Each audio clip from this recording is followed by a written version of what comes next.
But ஒன்ன அளவுக்கு two மச்சா இல்லையே. அதான் சார் சொன்னேனே. கொஞ்சம் ஏமாத்திட்டீங்க. அதான் சார். ஆனால் டீசெண்டாக இருந்தது. அதான் சென்சாரில் பிரச்சனை வராமல் எந்த அளவுக்கு டூ மச்சா போக முடியுமோ அந்த அளவுக்கு டூ மச்சா. இது உங்களுக்கு உண்மையாக இவங்க 2வது படம்னாங்க, 4வது படமா 5வது படம்? 4வது சார். 4வது படம். ஆமாம் சார். ஓகே. அதே மாதிரி படத்தில் ஒரு லாஜிக் மிஸ்டேக்கு எப்படி மிஸ் பண்ணீங்க? எந்த லாஜிக் சார்? ஒருத்தர் பொண்ணை கட்டி கொடுத்துட்றாரு, ஓகே ப்ரொடியூசரு. ஆமாம். அதுக்கப்புறம் பொண்டாட்டி உங்களுக்கு தானே சொந்தம், அந்த பொண்ணு உங்கள்கிட்ட தானே அவங்க வந்து கதை சொல்லணும்.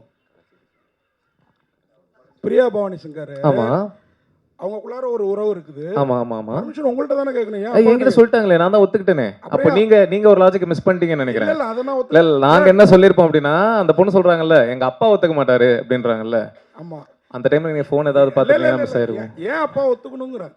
நீங்களே அந்த கம்பெனியை ஆக்குப்பை பண்ணியிருக்கணும், மருமக பிள்ளையா. சார் அது தப்பு இல்ல. நான் அவ்வளவு மனசாட்சி இல்லாத ஆள் கிடையாது. பொண்ணை பெத்தவர், அவர்கிட்ட கொஞ்சம் பர்மிஷன் வாங்கி அதுக்கப்புறம். சார் அஸ்வின் சார், உங்களுக்கு ஒரு கேள்வி. அந்த டயலாக் வர்றப்போ உங்க மனநிலை எப்படி இருந்தது? ஜாலியா தான் சார் இருந்தது. அந்த அளவுக்கு பக்குவமாயிட்டீங்க. வாழ்த்துக்கள், வாழ்த்துக்கள். Thank you sir. டேரக்டர் சார் சொல்லுங்க sir. Vishnu Vishal sir production போட்டிருக்கீங்க எங்க சார்? சொல்லுங்க சார். சொல்லுங்க ப்ரோ. நீங்களா எப்படி இருக்கீங்க? நல்லா இருக்கீங்களா? நல்லா இருக்கேன். அப்புறம் வந்து அவர் எந்த படத்தாக இருந்தாலும் ப்ரமோஷனுக்கு வந்துடுவார். ஏன் அவர் கூப்பிடல? ஒருவேளை வந்து சிவகார்த்திகேயன் 2050 வந்து சிஎம்மாக வந்து மென்ஷன் பண்ணியிருக்கீங்க. அந்த கோவத்துலையா இப்போ வந்து சிவகார்த்திகேயன் வந்து ஒரு இஷ்யூ போயிட்டு இருக்கு, எதுக்கு தேவையில்லாமல் வந்து அவர் கோத்து விட்றீங்க? அதாவது சரி ஓகே. விஷ்ணு விஷால் ப்ரோ வந்து ஏன் வர முடியல அப்படின்னா 30ஆம் தேதி தான் நாங்கள் ரிலீஸ் பிளான் பண்ணியிருந்தோம். ஸோ அதை பொறுத்து அவர் முன்னாடியே ஸ்கெடியூல்லாம் போட்டு அவர் வேறு ஷூட்டிங்கு போயிட்டார். அப்புறம் நாங்கள் தளபதி படம் தள்ளினதுனால நம்ம 14 பொங்கல் வரலாம், அப்புறம் 23 அப்போல்லாம் பிளான் பண்ணதுனால இப்போ அவர் ஊரில் இல்லைன்றதுனால அவர் வர முடியல. அதுதான் ஒன்று. 2வது கேள்வி என்னது? அந்த கோவத்தில் இல்லை அதெல்லாம் இல்லை, அது ஒரு கற்பனை, அது ஜாலியாக வச்சோம். சார் அதே மாதிரி விஜயகாந்த் ஜெயந்தி, விஜய் சேதுபதி ஏன் எதிர்கட்சி தலைவராக்குனீங்க? இல்லை சார், ஒரு சிஎம்மா ஒருத்தர் தானே சார் இருக்க முடியும். ஸோ அதனால் இன்னொருத்தர் எதிர்கட்சி தலைவர்னு. சார் சொல்லுங்க சார். 2 ரசிகர்களை காமிச்சிங்க, அது மறைமுகமாக 2 நடிகர்னு தெரியுது, தாதா ராஜான்னு. உண்மையிலேயே மனசில் அந்த 2 பேரை வச்சு தான் பண்ணி. உங்களுக்கு எந்த 2 பேர் சார் ஃபீல் ஆனாங்க? அது நீங்கள் யார் நினைச்சீங்களோ அவங்க. நான் யாரையும் நினைக்கல சார். உங்களுக்கு யார் ஃபீல் ஆகிறாங்களோ அவங்க. டைரக்டர் சார் சொல்லுங்க சார். சார் இப்போது உங்களோட படங்கள் வந்து டைம் ட்ராவல் பேஸ்ட்லேயும் இருக்குது, நீங்கள் சொல்கிற நெரேஷன்லேயும் டைம் ட்ராவல் இருக்குது, ஃப்யூச்சரை உற்று நோக்கி இருக்குது. ப்ரெசண்ட்டை நீங்கள் எப்படி பார்க்குறீங்க சார்? ஏன்னா ஃப்யூச்சர் தான் நீங்கள் ஆசைப்படுற மாதிரி எனக்கு ஃபீலாக இருக்குது. ப்ரெசண்ட்டை நீங்கள் எப்படி பார்க்குறீங்க?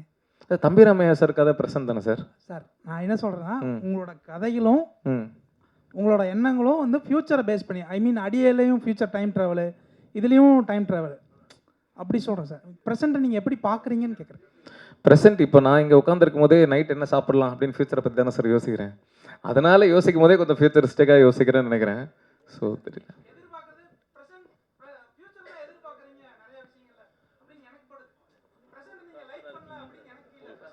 ஓகே சார், இதை நான் கருத்தாக எடுத்துக்கவா என்ன தெரியலையே. Okay sir. விக்னேஷ் சொல்லுங்க சார். படமாக ரொம்ப நல்லா இருக்கு. Thank you sir. சும்மா ஜாலியான கொஸ்டின்ஸ் தான், தப்பாக நினச்சிக்கிறேன். சார் இப்போ ஆக்சுவலாக வெஸ்டர்ன் கண்ட்ரீஸ்லேயே வந்துட்டு இந்த எல்ஜிபிடிலாம் வந்துட்டு இப்போ பேன் பண்ணுறாங்க. அப்படி இருக்கும்பொழுது நம்ம ஊரில் அதை வந்து ஒரு பொது உடைமை ஆக்குற முயற்சிகள் மாதிரி தெரியுது இதில். இல்லை சார், அது சரியாக தான். அது நீங்கள் கேட்குறது பெரிய டாபிக் சார். அது இல்லை பெரிய டாபிக், அது சின்ன விஷயம். ஆடியன்ஸ் வந்து அது ரொம்ப அது வந்து கரெக்ட் அப்படின்னு எடுத்துக்குவாங்க, இல்லைன்னா அப்படி ட்ரை பண்ணலாமான்னு எடுத்துக்குவாங்க, அந்த மாதிரி ஏதாவது விஷயம். இல்லை சார், என்னோட கருத்து வந்து இந்த உலகம் எல்லாருக்கும் சொந்தமானது, எல்லாருக்கும் பொதுவானது. ஒவ்வொருத்தருக்கும் ஒவ்வொரு விருப்பு வெறுப்புகள் இருக்கும். ஒவ்வொருத்தருக்கு அது பிரச்சனைன்னு சொல்லக்கூடாது. இப்போது எல்ஜிபிடி அவங்களுக்கு பிரச்சனை, ஏன்னா அது பிரச்சனை கிடையாது, அதுதான் எங்களோட இயற்கை அப்படின்னு அவங்களோட கருத்து இருக்கும். ஸோ எல்லாருக்கும் சொந்தமான உலகத்தில் அவங்களுக்கு பிடிச்ச மாதிரி இருக்கிறது, அடுத்தவங்களை கஷ்டப்படுத்தாத வரைக்கும் அவங்களோட சந்தோஷம் அவங்களோட உரிமை இல்லை சார். அது அவங்களோட கால். சரி ஓகே. ஃபர்ஸ்ட் பார்ட்டில் வந்துட்டு நீங்கள் சினிமா அந்த கிரேஸை வந்து கொஞ்சம் இது பண்ணியிருப்பீங்க, கிரிட்டிசைஸ் பண்ணியிருப்பீங்க இல்லையா, நடிகர்கள் மேலே. ஃபர்ஸ்ட் கதையில் ஃபர்ஸ்ட் கதையில் பண்ணியிருப்பீங்க. செகண்ட் பார்ட்டில், அதாவது செகண்ட் ஹாஃப்ல நீங்கள் என்ன சொல்ல வரீங்கன்னா, நடிகர்கள் தான் 2050 வரை சிஎம் ஆகுறாங்கன்ற மாதிரி காமிச்சிருப்பீங்க. அது ஒரு கான்ட்ராஸ்டான விஷயமா? அது ஒரு சர்க்காஸ்டிக்கான ஒரு விஷயம் தானே சார். இப்போ இருக்கிற விஷயத்த சொல்கிறோம், 50 வரைக்கும் இப்படியே இருந்தா அப்படின்னு, அது ஒரு சர்க்காசம் தான் சார் அது. சரி, அப்புறம் மகளையே லவ் பண்ணலாம் அப்படின்ற ஒரு ஐடியா உங்களுக்கு இன்ஸ்பயர் பண்ணது யாராவது இருக்காங்களா? இல்லை நீங்கள் கதையெல்லாம் ரிவீல் பண்ணுறீங்க. இதுக்கு நான் பதில் சொன்னேன்னா கதையை சொல்கிற மாதிரி ஆயிரும். சரி, ஆனால் அது இல்லை அப்படின்னு தானே நம்ம கடைசியில் சொல்கிறோம். ஓகே. அப்புறம் lover and girl bestie, boy lover and boy பெஸ்டிலாம் இருக்கிற மாதிரி ப்ரொடியூசருக்கு வந்து ஒய்ஃபும் இருக்காங்க. அப்புறம் ஒரு ஒய்ஃப் பெஸ்டி கால் பண்ணுற மாதிரி தெரியுது. அது ஒய்ஃப் பெஸ்டி மாதிரி நெக்ஸ்ட் பார்ட்டில் ஏதாவது ஒய்ஃப் பெஸ்டின்ற ஒரு டேர்ம் கொண்டு வர மாதிரி ஏதாவது ஐடியா இருக்கா? இது நான் யோசிக்கிறேன் சார். பார்த்து பண்ணோன்னா அவரே ஜோடி இல்லைன்னு என்கிட்ட கோபமாக பேசிக்கிட்டு இருக்காரு. இது என்கிட்ட ஐடியாவாக சொல்லி ட்ரை பண்ணலாம் சார். Director sir, hello. சொல்லுங்கள் சார். 2021 அற்புதம்னு ஒரு தெலுங்கு படம். Okay sir. அதில் செல்ஃபோன் வந்து மின்னல் வரும். Okay sir. மின்னல் வந்தோன்னே அது பின்னாடி போயிடும். அந்த இது ஓகே. அதுலேருந்து எடுத்திருக்கீங்க. நான் அற்புதமாக பார்க்கல சார், எனக்கு தெரியல. மேபி வந்திருக்கலாம், சிமிலர் தாட், தெரியல சார். டைரக்டர் சார், சொல்லுங்கள் சார். லெஸ்பியன் என்னும் ஒரு இனச்சேர்க்கை வந்து அதை எதிர்க்கிறவங்க என்ன சொல்கிறாங்கன்னா அது ஒரு வாழ்க்கை முறை அல்ல, செக்ஸில் ஒரு வகை அப்படின்னு தான் சொல்கிறாங்க. நீங்கள் இதை ஏற்றுக்கிற மாதிரியே கதையை கொண்டு போய் இருக்கீங்க. ஆமாம் சார். உங்களுடைய கருத்து என்ன? இல்லை சார், நான் ஏற்றுக்கிறேன் சார். அதான் சொன்னேனே, ஒவ்வொருத்தருக்கும் அவங்களோட விருப்பு வெறுப்புகள் அவங்களோட உரிமை. அதை நாம் இதுதான் சரி இதுதான் தப்புன்னு சொல்லி, இப்போது நீங்கள் தாடி வச்சுருக்கீங்க, தாடி வைக்கக்கூடாதுன்னு நான் சொன்னால் சரியா சார்? அது உங்களோட உரிமை இல்லை, உங்களோட விருப்பு வெறுப்பு இல்லை. அது இப்போ அரிக்கும், குளிச்சுட்டு துவைக்கிறதுக்கு இதை துவட்டுறதுக்கு கஷ்டமாக இருக்கும் அப்போலாம் சொன்னால் நான் பார்த்துக்கிறேன் அப்படின்னு தானே நீங்கள் சொல்லுவீங்க. அதே மாதிரி தானே அவங்க. இப்போ நான் லெஸ்பியன், இப்போ நான் ஒரு கேன்னு வச்சுக்கோங்களேன், நான் கேவாக இருக்கிறதுனால உங்களுக்கு என்ன அது பாதிப்பாக போகுது அப்படின்னு தானே நான் கேட்பேன். புரியுதில்ல உங்களுக்கு? ஸோ அது அவங்களோட உரிமை சார். அது ஒரு குடும்ப குடும்ப அடுத்தடுத்து சங்கிலி தொடர் மாதிரி போகணுமே, அது குறையுமே அது? எது சார்? அது மாதிரி நீங்கள் சொன்ன மாதிரி செஞ்சால் அடுத்தடுத்து அந்த குடும்பத்தின் சங்கிலி தொடர் வரணும்ல, அது குறையுமே. இல்லை சார், அதான் நீங்கள் இப்போ கேட்குற கேள்வி வந்து ஒரு பெரிய டிஸ்கஷன். இதை நான் ஒரு வார்த்தையில் பதில் சொல்ல முடியாது. அது உட்காந்து ஒரு அரை மணி நேரம் 1 மணி நேரம் ஒரு டிபேட்டாகவே பேசக்கூடிய ஒரு டாபிக். ஸோ குடும்பம் இப்போ நிறைய பேர் அப்படின்னா ஒரு ஆணும் பெண்ணும் கல்யாணம் பண்ணிக்கிறாங்க, நான் குழந்தை பெற்றுக்க மாட்டேன் அப்படின்னு முடிவு பண்ணிட்டு வாழ்கிறாங்க. அப்போ கூட குடும்பம் தொடராதே சார். அப்போ என்ன சொல்லுவீங்க? அதான் அது தப்புன்னு சொல்லலாமே. அதான் சார், அகைன் அப்போ ஒரு ஆணும் ஒரு பெண்ணும் கல்யாணம் பண்ணிட்டு குழந்தை பெற்றே தான் ஆகணும் அப்படின்னு ரூல் கிடையாதுல்ல. இப்போ நிறைய பேர் குழந்தை பெற்றுக்காமலும் வாழ்கிறாங்கல்ல. ரூல் இல்லை, உங்கள் அம்மா அப்பாவும் எனக்கு அம்மா அப்பா அப்படி தானே போயிருக்காங்க, அதனால கேட்குறேன். கவர்மெண்ட் ஆஃப் இந்தியா எல்லாரும் குழந்தை பெற்றுக்கணும்னு ரூல்லாம் கிடையாது சார். அக்ரிமெண்ட்டை காட்டுங்க சார். சார் இல்லை அக்ரிமெண்ட்லாம் இப்போ நான் கல்யாணம் பண்ணிக்கிறேன், என் ஒய்ஃபும் நானும் குழந்தை பெற்றுக்கணுமா வேணாமன்றது நான் தானே சார் முடிவு பண்ணணும். அது ரூல் கிடையாதுல்ல. அது ஆமாம்மா, அதை ப்ரூவ் பண்ணிட்டேன். ஆமாம்மா. ஓ சப்போர்ட், ஓகே ரைட். இல்லை ஓகே, இல்லை அது லீகல் தான். 377 ரூல் படி. ஹலோ. ஓகே சார், இங்கே சார். சார் இந்த பக்கம் சொல்லுங்க சார். இப்போது சினிமாவில் பார்த்தீங்கன்னா இன்றைக்கி வந்து ஒவ்வொரு படமும் ஓடுறதுங்கிறதே ஒரு மிகப்பெரிய விஷயமா இருந்துட்டு இருக்கு கடந்த சில வருடங்களாக. சர்ச்சைக்குரிய கதைகளை எடுத்துக்கிட்டோம் அப்படின்னா அது ஒரு பரபரப்பை கிரியேட் பண்ணும். இப்போ உங்கள் ஹாட்ஸ்பாட் 1க்கு வந்து ட்ரெய்லர் ஒரு பரபரப்பை கிரியேட் பண்ணதால தான் படத்துக்கு ஒரு ரெஸ்பான்ஸ் உங்களுக்கு கிடைச்சிது. அதனாலேயே இந்த படத்துலையும் சர்ச்சைக்குரிய 3 கதைகளை எடுத்துக்கிட்டு பண்ணீங்களா? சர்ச்சைக்குரிய கதைகளை பண்ணக்கூடாதுன்னு கிடையாதுல்ல சார். பண்ணக்கூடாதுன்னு இல்லை, அதனால தான் பண்ணீங்களான்னு கேட்குறீங்களா? இது ஒரு ட்ரெண்டாகவும் போயிட்டு இருக்கு. சில யங் டைரக்டர்ஸ் அப்படி பண்ணிட்டு இருக்காங்க. அதே ஃபார்முலா நீங்கள் ஃபாலோ பண்ணீங்களான்னு கேட்குறேன். அதான் சார், இது ஒரு விவாதம் கிரியேட் பண்ணோம். இது இப்போ அப்படியான படங்கள் தான் அதிகமாக வருது.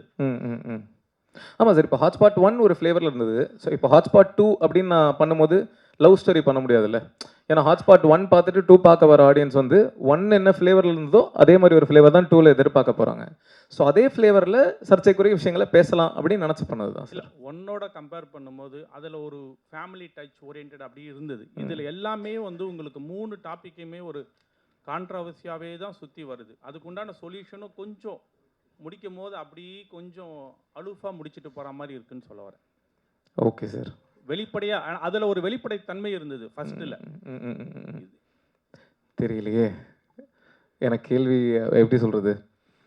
நான் எனக்கு தெரிஞ்ச அளவுக்கு என்ன அதை சொல்யூஷனாக சொல்ல முடியுமோ அதை சொல்ல ட்ரை பண்ணியிருக்கேன்.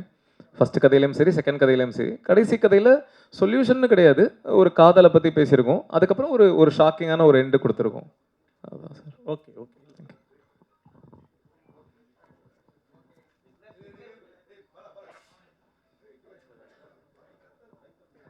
சொல்லுங்கள் ப்ரோ. கள்ளக்காதல் அதிகமாக ஆதரிக்கிறீங்களோ? அதான் இன்னும் நீங்கள் பேசலையே அப்படின்னு பார்த்தேன். லேட்டாக பேசினாலும் லேட்டஸ்ட்டாக கள்ளக்காதலை கள்ளக்காதலுக்கு பயங்கரமா ஒரு பிலாசபிலாம் சொல்றீங்க. சசிகுமார் சார் ஒரு டயலாக் சொல்லியிருப்பார்ல, பின்னாடி இருந்து இவர் தான் எமோஷன் ஆவார்னு பார்த்தேன். இதுவே தப்பா இருக்குதே, பொண்ணை லவ் பண்ற மாதிரி வருதேன்னு நினைச்சேன். ஓகே பட் ஆனா அதை விட பெரிய குண்டு கூட இருக்கிற ஃப்ரெண்டு துரோகம் பண்ற மாதிரி ஒன்று வச்சீங்கல்ல. கேள்வி திரும்பி கேளுங்க சார். ஃபர்ஸ்ட் கேட்டிங்களா கேளுங்க. இல்ல கள்ளக்காதல் தானா? இல்லை சார், காதல் எது சார் நல்ல காதல் கள்ளக்காதல்? எல்லாமே காதல் தானே சார். அதான் மாதிரிதான். பட் அது சரியா தப்பான்றது அகைன் அவங்களோட, அதுக்குன்னு கள்ளக்காதலை ஆதரிக்கிறேன் அப்படி எடுத்துக்காதீங்க. இல்லை சார், ஒருத்தருக்கு துரோகம் பண்ணாவே அது கள்ளக்காதல் கணக்கு தானே சார் அது வருத்தம். அப்புறம் எப்படி சார் அது நல்ல காதல் எல்லாமே சொல்ல முடியும்? அந்த 2 பேருக்கு அது நல்ல காதல் தானே. புருஷனுக்கு தான் அது கள்ளக்காதல், அவங்க 2 பேருக்கு அது நல்ல காதல் தானே. அதே போல இப்போ இருக்க ஜென்ரேஷனையும் கொச்சையா தான் சொல்ல வரீங்க. எந்த ஜென்ரேஷனு? அந்த பொண்ணு வந்து ஆல்ரெடி பாய் ஃப்ரெண்ட் செக்ஸ் வச்சுக்கலாமா பொண்ணு பார்க்க வரும்போது கேக்குது. எந்த பொண்ணு? அந்த பொண்ணு ஏன் கேக்குது? அந்த வந்தவர் என்ன சொல்றாரு? பொண்ணுங்களுக்கெல்லாம் முடிவளக்க தான் தெரியும், முடிவெடுக்க எங்க தெரியும் அப்படின்னு கேட்குறாரு. என் பையன் நான் சொல்றத தட்ட மாட்டான், உன் பொண்ணுகிட்ட என்ன கேட்டுக்கிட்டு நீ கல்யாணம் பண்ணி அப்படின்னு சொல்றாரு. அவர் மேல இருக்கிற கோவத்துல அந்த பொண்ணு அப்படி பேசுறா. அது எப்படி சார்? நீங்க அதுக்கு எக்ஸ்ட்ரா டைலாக் கொடுத்தீங்களோ அப்படின்னு லவ் ஸ்டோரின்னு ஒன்று வந்ததுல, அதுல இப்போ லேட்டஸ்டா வரும்போது அதுல பாட்டி சொல்லுவாங்க, பாட்டி போய் நீ இது பண்ணு அப்படின்னு சொல்லுவாங்க. ஸோ இதில் வந்து இந்த பொண்ணு டைரெக்டாக அப்பா உக்காந்துட்டு இருக்கும்போதே கேட்குதே இவ்வளோ தெரியுமா, நம்ம தமிழ்நாட்டு பொண்ணுங்களை அப்படி கேட்க முடியுமா, கேட்குறாங்களா அப்படின்ற மாதிரி தோணுது. கரெக்ட். இவங்க கேட்டதுக்கு தானே தம்பிராம சார் வந்து கிளைமேக்ஸில் பதிலடி கொடுக்குறாரு. நான் இதுதான் கிளைமேக்ஸ் அப்படின்னு முடிச்சிருந்தேன்னா நீங்கள் சொல்கிறது கரெக்டு. அதுக்கப்புறம் சார் வந்து பேசுகிறாருல்ல, நீ சொன்னது தப்பு அப்படின்ட்டு. அவர் ஏன் பேசுகிறாருன்னா, சில பேருக்கு சில விஷயத்த சொல்கிற விதத்தில் சொன்னால் தான் புரியும், அதுவே நீ தானமா சொன்ன அப்படின்ற மாதிரி சொல்கிறாருல்ல. அஸ்வின் ப்ரோ, நீங்கள் அண்ணன் கேட்கும் போது அசால்ட்டாக சொல்லிட்டீங்க ஜாலியான்னு. பட் ஆனால் அந்த டைலாக் உங்களுக்கு எவ்வளோ அளவுக்கு ஆழமாக உங்களை காலி பண்ணுச்சுன்னு உங்களுக்கு தெரியும், குத்திச்சுன்னு தெரியும். பட் அந்த டைலாக்கே ஃபர்ஸ்ட் நீங்கள் அவர் ஃபோன் பண்ணும்போது ஹாட்ஸ்பாட்டாக அது அப்படி இருந்தது அப்படின்னு சொன்னீங்க. பட் உங்களை நடிக்க வைக்கும் போது இந்த டைலாக் தான்டா அமர் சொல்ல போகிறான் அப்படின்னும் போது என்ன தோணுச்சுன்னு தான் கேட்குறோம். அதே போல் இப்போ நீங்கள் கதைகள்லாம் கேட்கும்போது தூங்குறீங்களா இல்லை முழிச்சுக்கிட்டீங்களா? ஒரே ஒரு கேள்வி, நான் நேர்மையாக கேட்ட நீங்கள் பதில் சொல்லுவீங்களா? சொல்லுங்க. நான் வந்து 40ங்கிறது ஜென்ரலாக நான் சொன்ன ஒரு நம்பர். நான் அதுக்கு மேலேயும் கேட்டிருக்கலாம், அது கம்மியும் கேட்டிருக்கலாம். இன்னைக்கு நீங்கள் எவ்வளோ கதை கேட்டாலும் நீங்கள் தூங்காமல் இருந்திருப்பீங்களா? நீங்கள் படத்துலேயே நான் பார்க்குறேன், தேட்டரில் அத்தனை பேர் தூங்குறாங்க. நாங்கள் யாரையும் புண்படுத்துறக்கா யாரும் நான் பேசுனது கிடையாது. நான் தெளிவாகவும் நான் அதுக்கான ஒரு வீடியோ நான் கொடுத்துட்டேன். நீங்கள் திரும்ப அது இப்போது இந்த இதில் வந்து படத்துக்கு வரும்போது நீங்கள் திரும்ப அதை பற்றி கேட்குறீங்கன்னா நீங்கள் தான் என்னை குத்த பார்த்துட்டே இருக்கீங்க. குத்தலை நாங்கள், நீங்கள் எடுத்துக்கிட்ட விதம். இப்போ அந்த டைலாக்கே உங்களுக்கு இருக்கிறாங்க, அவ்வளோ போல்டாக நீங்கள் நடிச்சிருக்கீங்க. இப்போ நீங்கள் முழிச்சுக்கிட்டீங்களா? இப்போ நடிக்கிறதுக்கான முன்னேற்றம் வந்துட்டு இருக்கீங்களான்னு சார், நான் உண்மையே நான் வந்து நான் ஒரு ப்ராப்பர் ஆக்டர் நான் சொல்ல மாட்டேன், நான் கற்றுக்கிட்டு தான் இருக்கேன். இன்றைக்கி நான் விக்னேஷ் கார்த்திகிட்ட அவர்கிட்டையும் நான் நிறைய கற்றுக்கிட்டேன். நான் ஒர்க் பண்ணுற ஒவ்வொரு டேரக்டர்கிட்டையும் நான் கற்றுக்கிட்டு தான் இருக்கேன். அது ஒரு endless process. Okay, trying to be better actor. Cool. Vignesh, உங்களுக்கு விக்னேஷ் ஃபஸ்ட்டு ஸ்டோரியில் வந்து 2 பெரிய நாயகன்கள் இறந்த உடனே அதான் அவங்க ரசிகர் இறந்துடுறாங்க. அதுக்கு வந்து அவங்க என்ன சொல்கிறாங்க, கதையே சொல்லாதீங்க சார். சாரி, அந்த அந்த அந்த இடத்துல வந்து அவங்க ஃபேமிலியை வந்து தத்தெடுக்க சொல்கிறீங்க. எனக்கு வந்து இப்போ வந்து நீங்கள் பெரிய லெவலில் வளர்ந்துட்டீங்க சரிங்களா, நீங்கள் பெரிய ஹீரோ ஆகிட்டு உங்கள் சைட்லேருந்து ஏதோ ஒரு தவறு நடந்து அது மாதிரி ஆயிடுச்சு. உங்கள் சைட்லேருந்து நீங்கள் அந்த ஃபேமிலியை தத்தெடுப்பீங்களா? நானா? இல்லை, அகைன் இதுக்கு பதில் சொன்னால் கதை ரிலேட்டடாக பதில் சொல்கிற மாதிரி இருக்கும். ஸோ இப்போது சார் அது என்ன டிண்டர் எக்ஸ் சாலிகிராமோ ஒரு டயலாக் வருது, டிண்டர் பம்பு இன்ஸ்டாகிராம் சாலிகிராம், அது ஒரு ரைமிங் சார். இன்ஸ்டாகிராம் சாலிகிராம் இல்லை, சாலிகிராமில் நிறைய தம் அடிக்கிற பொண்ணுங்களை பார்க்குறோம், அதை வச்சு தான் எழுதுனீங்களா அப்படின்னு சார். இன்னும் எங்காவே இருக்கீங்கன்னு புரியுது. தம் அடிக்கிற பொண்ணுங்களா கண்ணில் படுறாங்க பார்த்தீங்களா?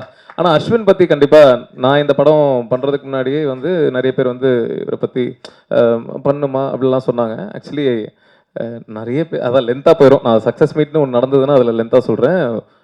நீங்கள் நினைக்கிற மாதிரி அவர் கிடையாது, அவர் டோட்டலாக வேற மாதிரி உண்மையாகவே. Correct sir. நீங்கள் தானு சாருக்கு வந்து நன்றி சொன்னீங்க, தெரிய வந்து ரிலீஸ் ஆகலை அப்படின்னு. அது ஓகே, தேட்டர் கிடைக்கல. ஆனால் மங்காத்தான்னு ஒரு படம் வருது, அதை ஏதாவது ஃபீல் பண்ணீங்களா? மங்காத்தாவும் வராமல் இருந்தால் நல்லா தான் இருந்திருக்கும். பட் ஆனால் மங்காத்தா வந்து முன்னாடியே டேட் போட்டாங்க. ஸோ அதனால் நாங்கள் கேட்க முடியாது. நாங்கள் வரலான்னு நினைக்கும் போது தான் டேட் போட்டாங்கன்றதுனால அவங்க கிட்ட கேட்டோம் சார். அடுத்த படத்தில் 2 ரசிகர்களையும் திட்ட மாட்டீங்க, அவரை மட்டும் திட்டுவீங்கன்னு நினைக்கிறேன். நாங்கள் எந்த ரசிகர்களை திட்டணும்னு நீங்கள் நினைக்கிறீங்கன்னு தெரில. நாங்கள் பெரிய ஹீரோ தான். நாங்கள் யாரையும் சும்மா கற்பனையாக நினச்சி திட்டணும் சார். சார் ஒரே நிமிஷம். ஆக்சுவலாக மங்காத்தா தேரி 2 வந்தால் தான் நல்லா இருக்கும்னு நான் ஃபீல் பண்ணேன். அது உங்களுக்கு புரிஞ்சிருக்குன்னு நினைக்கிறேன். இல்லை இல்லை இல்லை, அவரு சும்மா கற்பனையாக பேசுகிறாரு, அதை கண்டுக்காத கிடையாது. விக்னேஷ்ஜி சொல்லுங்கள் சார். நன்றி நன்றி நன்றி சார். நன்றி நன்றி நன்றி சார். விக்னேஷ்ஜி சொல்லுங்கண்ணா. நீங்க சொன்னீங்க அவர்கிட்ட 2 ஹீரோ, நீங்க எந்த ஹீரோன்னு யோசிச்சேன்னு சொன்னீங்க. ஆமா. இப்போ உங்களுக்காக விட்டு கொடுத்துருக்காருல்ல, அந்த படத்தோட ஹீரோ தானே கலாய்ச்சிருக்கிறீங்க. அது நீங்க அப்படி நினைச்சீங்கன்னா அந்த பப்ளிக்காம் போடுற விஜய் தானே கலாய்ச்சிருக்கீங்க சார். ரஜினி சாரும் பபிள்கம் போட்டிருக்காரு. இல்லையே, அந்த ஸ்டைல்ல போல் எது இல்ல சிவாஜி பார்த்தது இல்லையா நீங்க? சிவாஜி த பாஸ் அதுல போட்டிருக்காரு. போட்டு தாங்க போட்டிருக்காரு.